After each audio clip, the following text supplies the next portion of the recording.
Marc est un ambitieux qui convainc les gens, qui dit que si on peut le faire pour un, on peut le faire pour le monde. Boulimique de projet.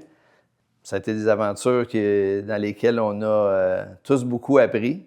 Le début de mon histoire avec Demarque, c'est l'acquisition de l'entreprise pour laquelle je travaillais autour de 2000 par Demarque. Probablement la première acquisition que l'entreprise a faite, première d'une longue liste. On a assisté à la naissance du livre numérique. C'est à ce moment-là que Demarque a vendu Tapetouche, qu'on a laissé tomber l'appellation les logiciels Demarque pour que ça devienne Demarque. On ne vendait plus de logiciels, on était une plateforme de distribution.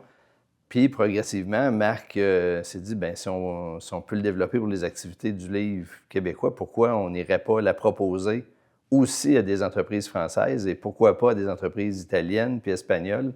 Et c'est comme ça qu'on a entrepris tranquillement, pas vite, de développer une plateforme qui, aujourd'hui, est utilisée par des milliers de petits et de grands éditeurs un peu partout dans le monde.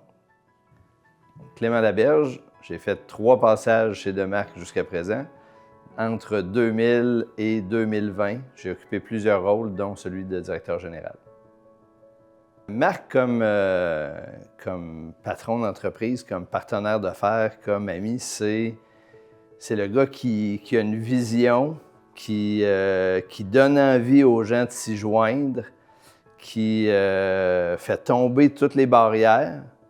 Après ça, dans l'exécution, des fois, il faut rattacher des morceaux. Mais quand on observe 35 ans plus tard, on est probablement rendu là où il voyait l'entreprise après 5 ou 10 ans.